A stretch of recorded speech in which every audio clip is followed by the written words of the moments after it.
we can do the pledge. Charlotte, you want to try to lead us in the pledge? I pledge allegiance To the flag To the flag of the United of the States United of States of America America, and to the republic for which it stands, one nation, under under God, God, indivisible, indivisible, with liberty and justice for all. for A moment of silence.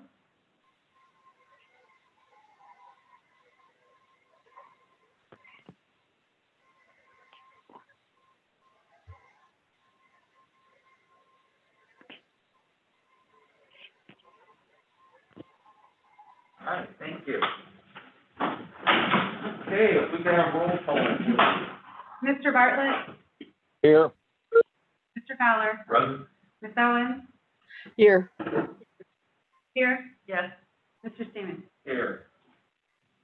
Next item on our agenda this morning is to approve an agenda and approve the minutes for May 26, 2020. We do have, I don't think this changed, we do have an addendum agenda, and it includes correction to number 13 and items 21 and 22. So I would recommend that we add those to new business.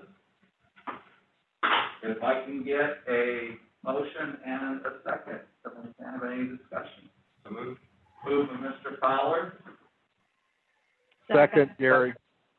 second by Mr. Bartlett. Any follow-up discussion or questions? Hearing none, roll call, please. Mr. Bartlett, Yes. Mr. Fowler, Yes. Ms. Owens, yes, Pierce? Yes. Mr. Seaman? Yes. Public participation, I take it we did not get anyone this morning? Okay, so we're good there. So any public that is listening in, welcome, have a good morning, stay safe, best wishes. Financial report, I need a motion and a second to approve financial items, and I will follow with discussion.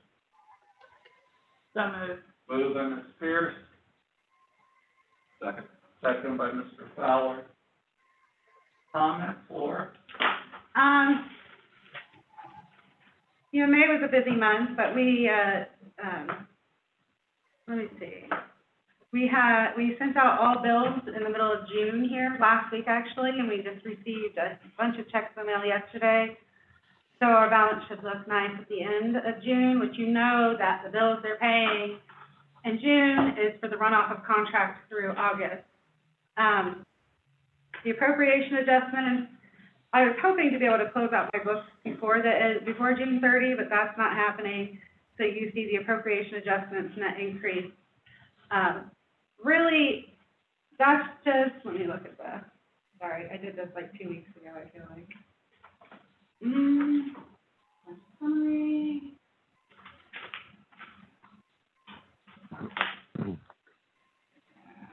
I apologize.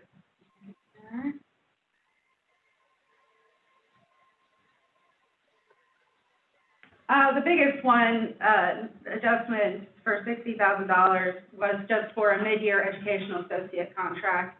The rest of it was pretty much piddly things that on the final appropriations that you'll approve at the July meeting, I'll be able to show you the full, the permanent appropriations and the final and how that really changed, and we can discuss that then. But otherwise, not really a lot of stuff that hit us. And as you know, the educational associate, that's fully funded by service contracts. The initial budget that you have, that is as initial as anything can get, considering we really don't know what's happening next year. I pretty much did the budget as if nothing was changing. So I expect that to change quite a bit by the time you approve the permanent budget in September. And, Marie will update me on how we have to change things for the COVID pandemic. Otherwise, nothing really unusual. Do I have any questions?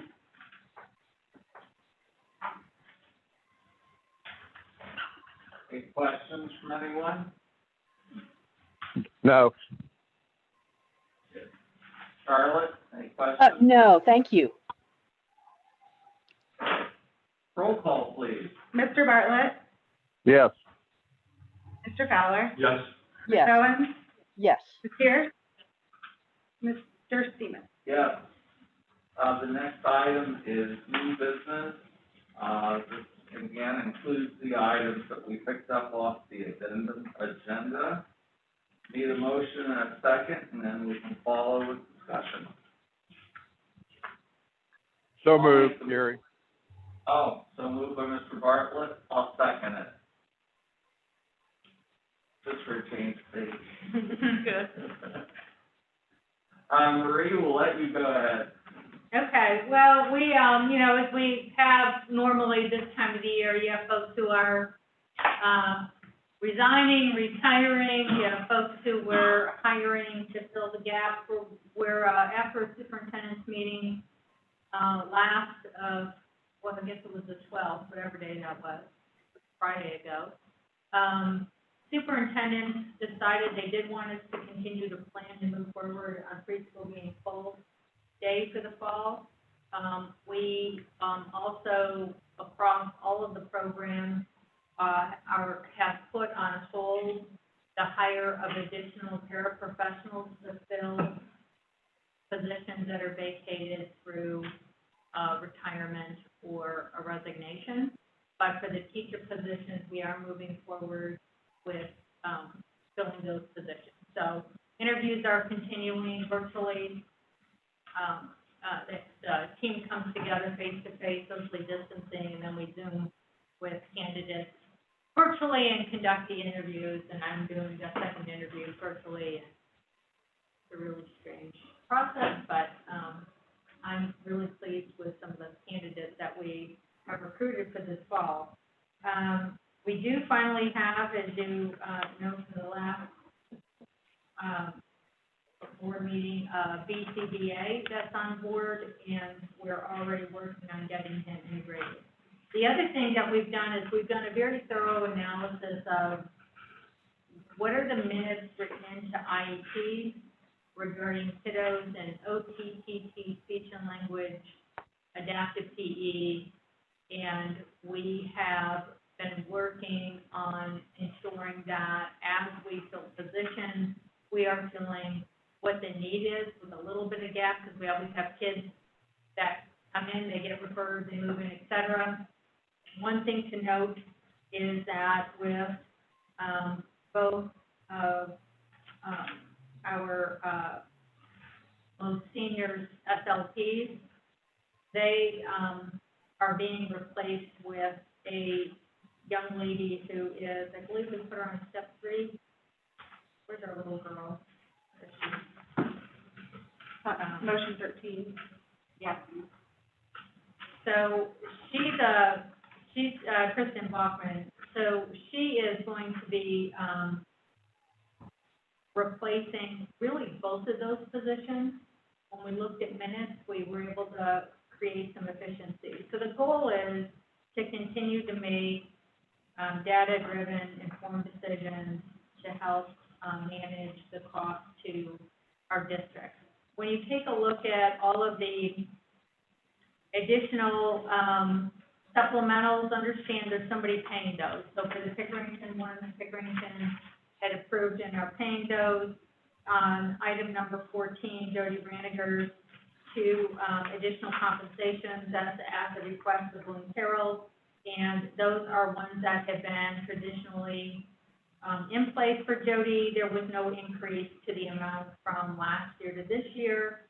And for Caitlin Wood, she is, we have added some additional hours for her, but she has also been trained, cross-trained to help with the facilitation of the CBL training that is aligned with also providing the gifted hours that are mandated by the law. So that gives you a sort of a brief overview of where things are at with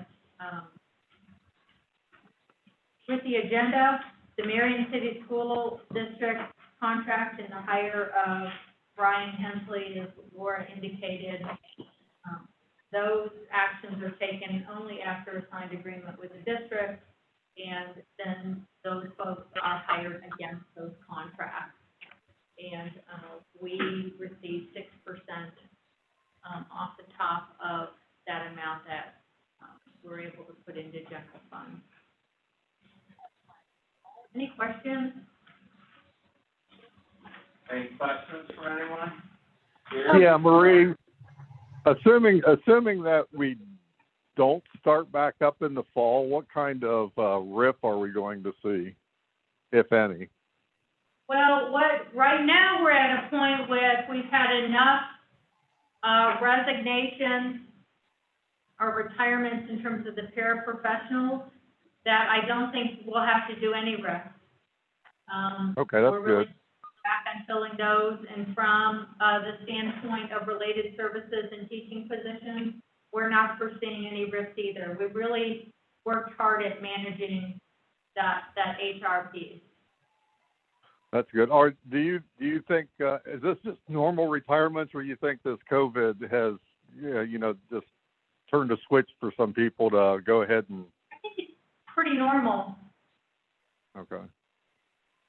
There were people who honestly had voiced that they were considering it prior to COVID. Okay. So I don't see that as unusual. What I would say is that for one of our SLPs, I don't think she'll come back if we needed her to cover her maternity leave or something. The other one has already expressed to me if we needed help, she would be willing to consider coming back on an interim basis to cover a maternity leave. So that's all pretty normal. Okay, good. So that's part of my report. I can go into it now, Lou, or is that what you would let me talk now about that? So, if you have been watching the media and the news, they keep talking about this reset, restart document that's going to come out. I served on one of the committees that gave feedback to that document. We thought we were pretty far down the road. And a week ago, we're told that, week and a half ago, we were told that that has been put on hold and that the document is getting torn back apart. So they are tearing apart what are recommendations, not mandates, from the Ohio Department of Education regarding what districts might do from an academic and services standpoint. And then the other piece is from the Department of Health standpoint, what's going to be considered mandated. Thursday is I have another meeting. We are supposed to, I think, get the final draft to review of what the health department is going to be requiring. At our July 12th superintendent's meeting, we did invite the Fairfield County Health Department to be on that call with superintendents for guidance. And the critical pieces to glean from that meeting are that, number one, the health department has gotten no direction from the state level in terms of what's going to be mandated for the fall. So they had very little insight. They are really following what the CDC is recommending, and until they get further information, they cannot give us any guidance regarding or beyond that in terms of what's going to be mandated. They also said at this point in time, what they're being told is that whatever does get mandated, at the end of the day, the local health department is not going to have the authority to approve. So it's really muddled right now in terms of, doesn't seem logical to me, but it is what it is. From an educational standpoint, no DE stance, they've gotten so much pressure and the pendulum is swung from a group that formed early days that was going to identify what the power standards were that everybody was going to teach, and really have a pretty prescriptive, directive approach in terms of what every district was going to do. Well, this is a local control state. And there was a lot of pushback, and I think that's what led to them pulling this document back apart. And it really is going to be a guidance document and suggestions with local school districts making decisions about what they're going to do.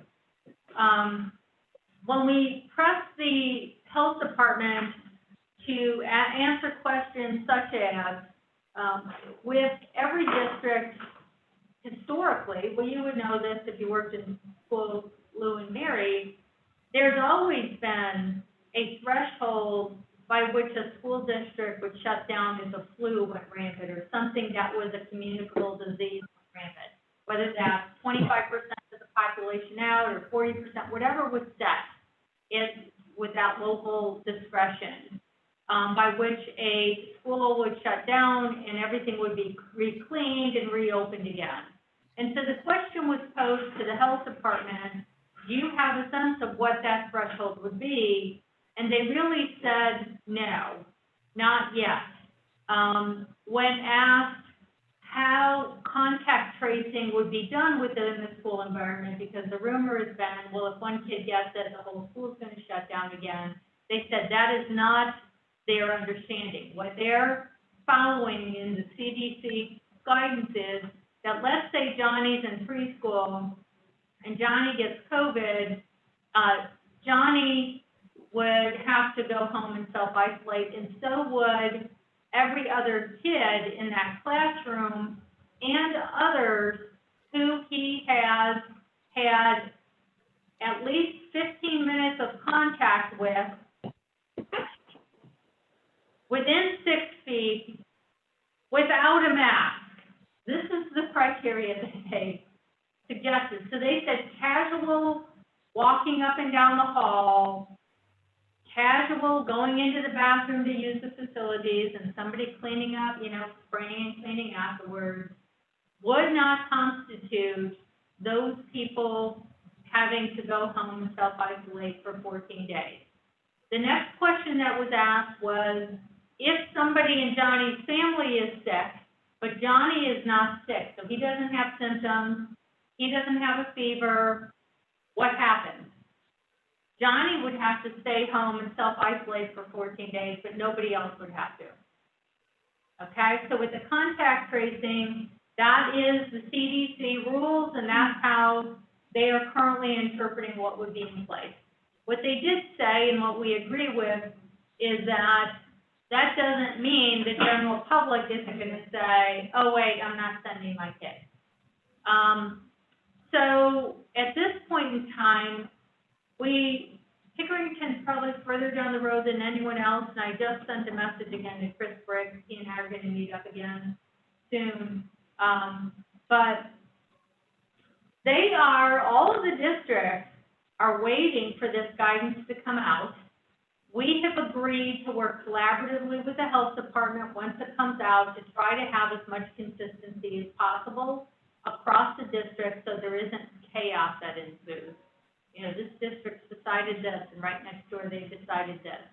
At the same time, I think all the districts are really thinking that regardless of what happens, we have children who are immune compromised, who we know we're going to have to plan an alternative for, and we're working on that. So,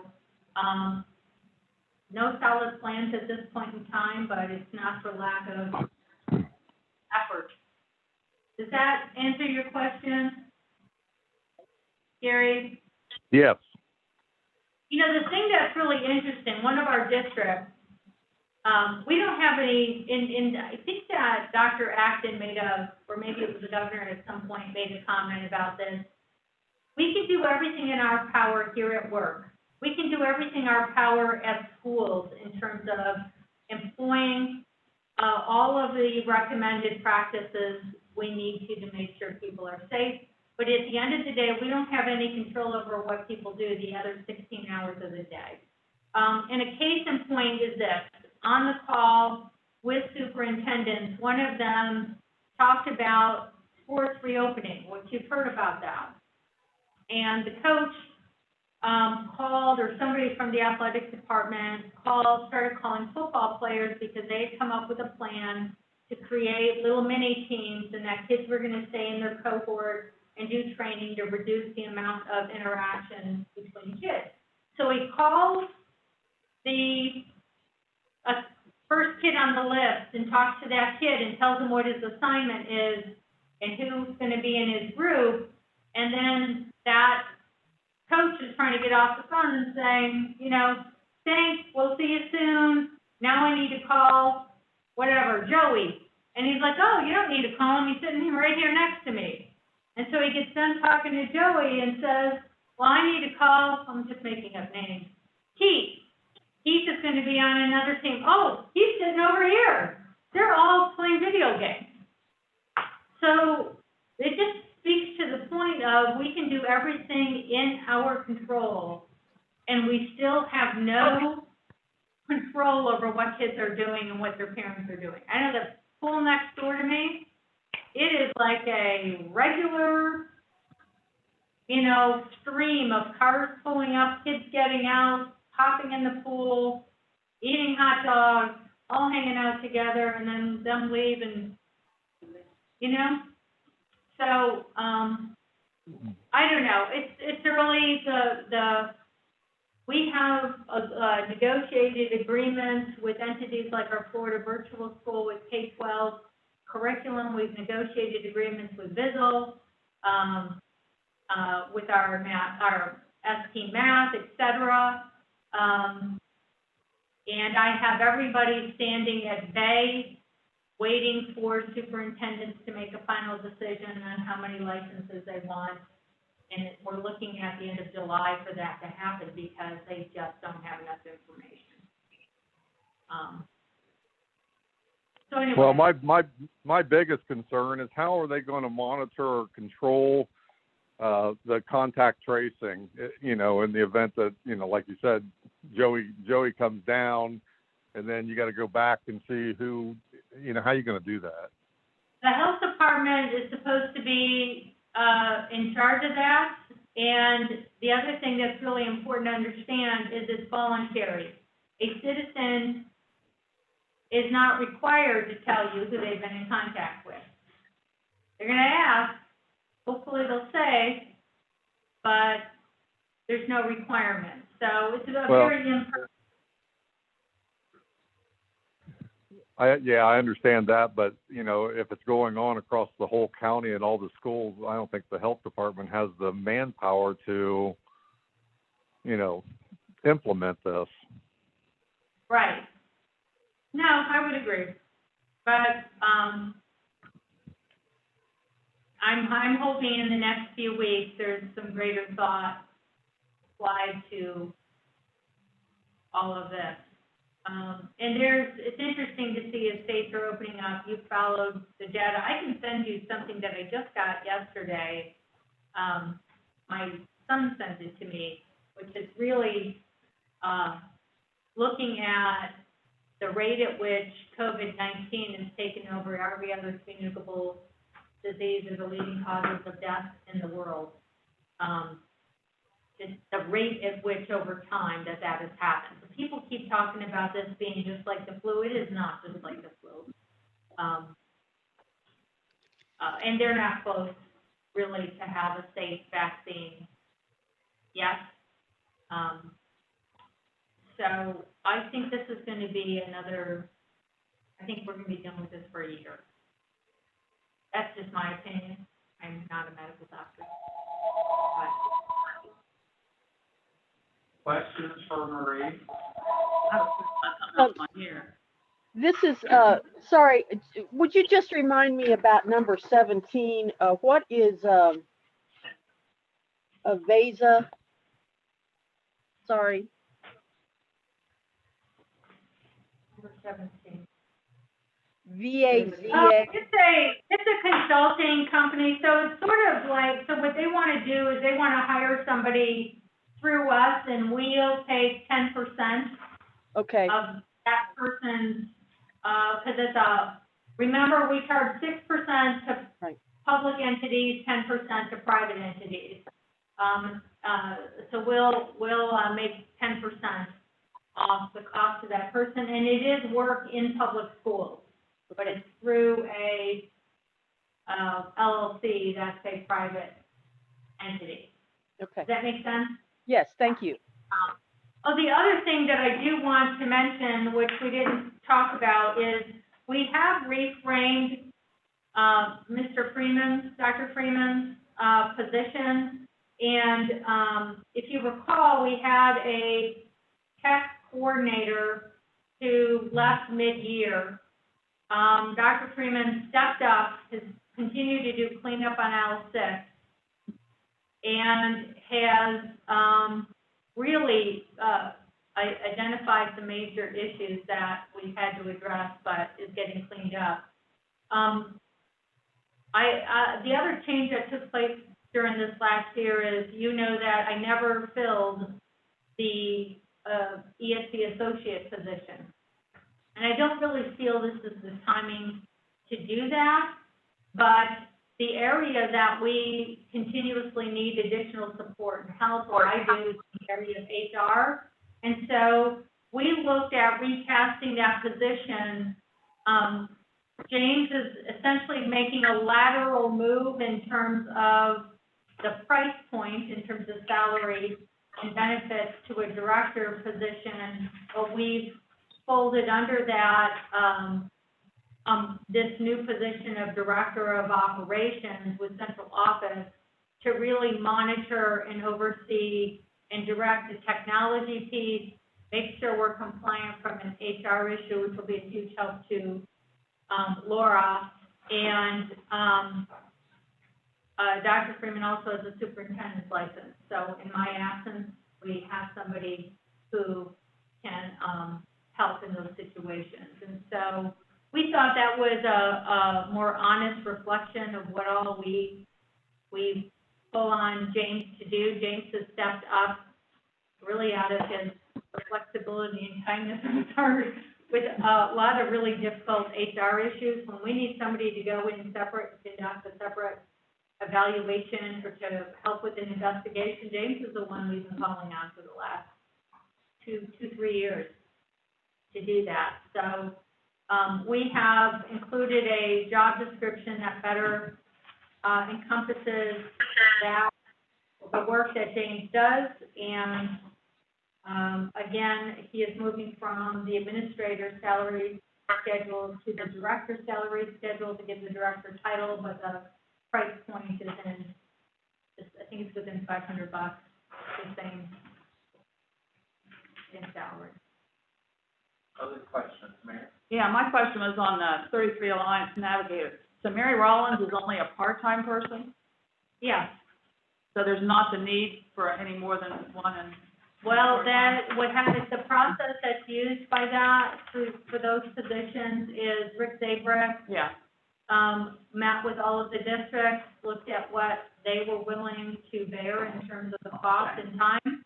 That was all, navigated this spring, and then the recommendations came from the county commissioner's office, by Rick, regarding what was the level by which they would be hired, that they had the funds basically to pay for it. I just was looking at from the way they were divided. I thought, maybe. Yeah, it really, it was, led by what districts requested and asked for. Originally, Carrie Stone was the only one hired Right. last year, and then they got so many requests, they added Mary When Rollins. Linda Nicely left, Carrie replaced her. Well, she didn't, Linda, no, that, Linda nicely led the school counselor work. This is a different position. That was a different position, okay. Yeah, That's what I was trying so to figure Julie out. Bruner and It's still doing. is still doing that, and it's on an hourly basis, just like Linda Linda was, as needed. So it's very limited hours. I mean, last year, 20 hours, maybe 30 hours for Okay. the whole year. Okay, that straightens out my mind, but that's why I was trying to figure this out. Okay. Other questions on or here? I Charlotte? did, yeah, sorry. Marie, I'm sorry, when you first started talking, I missed like the very first thing you said, and I think it was something about, uh, and I apologize, I should have closed my windows because the outside noise is annoying. Um, but I think it was about, the superintendent had said, and I wasn't sure whether it had something to do with opening day. No, it wasn't about, it was opening school. We were talking about opening school. And to be honest, Charlotte, I cannot tell you exactly what I said when I started out. Okay.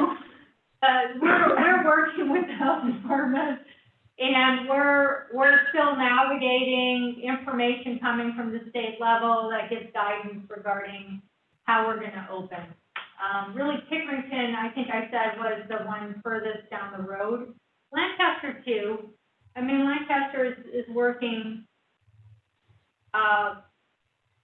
at navigating all this and planning. They did submit a plan to the health department for this summer in terms of what they're gonna do to get caught up with evaluations, and we're gonna be doing the same. Special ed coordinators met yesterday to finalize that, but we're just waiting. I mean, we don't have enough information. Their concern is not to get too far ahead of themselves, and then they've incurred a lot of expense in terms of time and resources, and have to scrap their plan. Any other questions? Barry, go ahead, Barry. Just a note that with the cases going up, then you got to look at what happens to the deaths in about 3 weeks. So Yeah. whatever guidance we get now may need to shift. Yeah, I think so. All right, roll call, please. Mr. Bartlett, Yes. Mr. Fowler, Yes. Ms. Owen, Yes. Ms. Pierce, Yes. Mr. Dana. Yes. Next item is, additional items. There are none at this point. And number 19 is reports and information. And Marie, I know you already spent time talking about where we stand with things. But I don't know what else you might have. I think the only other thing I wanted to give you a quick update on is I did receive contact from Dan Good yesterday with the ESC of Central Ohio, who's leading the search for Eastland Fairfield career tech. They did extend an offer for me to help with that process, which was great. And we had a good conversation, and we will be following up in a week or so. They're trying to sort things out. So regarding central office, everybody's been healthy. Haven't had any incidents. Courtney she is the temperature Nazi over there. She makes sure that we are all scanned as we come in the door and make sure we're following protocol. We have resumed fingerprints and background checks, and Courtney's leading that, and I think that's gone very smoothly. I think people are respecting the process, and that is going very well. We actually had somebody come in on Thursday who was going to be coaching with a district, and she also worked with the health department, and she complimented our procedures. Good. So, Yeah, so Courtney's done an exceptional job leading that, and it's been a constant through all of this. And, I mean, occasionally you'll hear Laura and I say, you need to get 6 feet apart. You need to put a mask on if you're gonna be within 6 feet. But otherwise, I think it's been, good. We're probably, I think we've done a better job than most entities in terms of opening up, keeping work flowing, managing people coming in and out. They have to call in and let Courtney know when they're coming in, so that we keep our numbers low and we have planning procedures in place, et cetera. If you walk around the building, you'll see there's reminders, there's now new gel stations, whatnot. So the next phase of this will be getting our plan approved by the health department. And, we will be utilizing this room to, and the boardroom to, bring kiddos in and get initial evaluations and reevaluations done so that we are up to speed for the fall. Any questions for Marie before we go to the next report? How's the PBL virtual registration going? Good, we have, the courses that you approved a contract with PBL Works for are full. So, And there's a wait list. Like, yeah, we people have already a, paid, you know. yeah, we have a wait list, but we have to meet the threshold of another 35 to open another, or confirm another course, and then we'll pay accordingly to PBL Works for that section. So that's been managed quite well. Dr. Dempsey will be back in the state this week, and we'll be working with, Will Kirby's headed off along the township, so we have a planning day on Friday, for several hours to make sure everything is getting transitioned. So it's going well.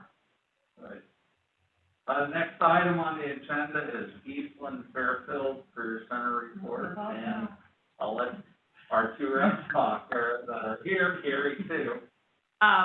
Marie indicated most of the meeting was dealt with Dan and Wade Lucas introducing themselves and giving us a sheet on how the procedure would be for the selection of the new superintendent. We did have a presentation at the beginning showing the graduation that they had at Eastland Fairfield, so if people hadn't seen any of it, they got a chance to see that presentation, which was very nice, was handled very well considering the whole situation.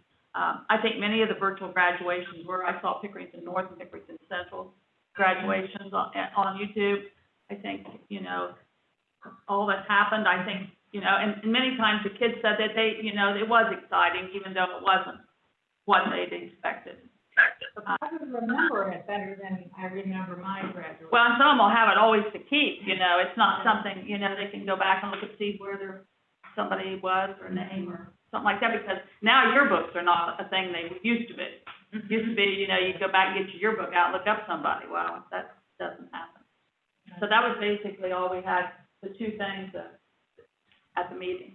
Central Valley ESC is doing a search at no charge to the person.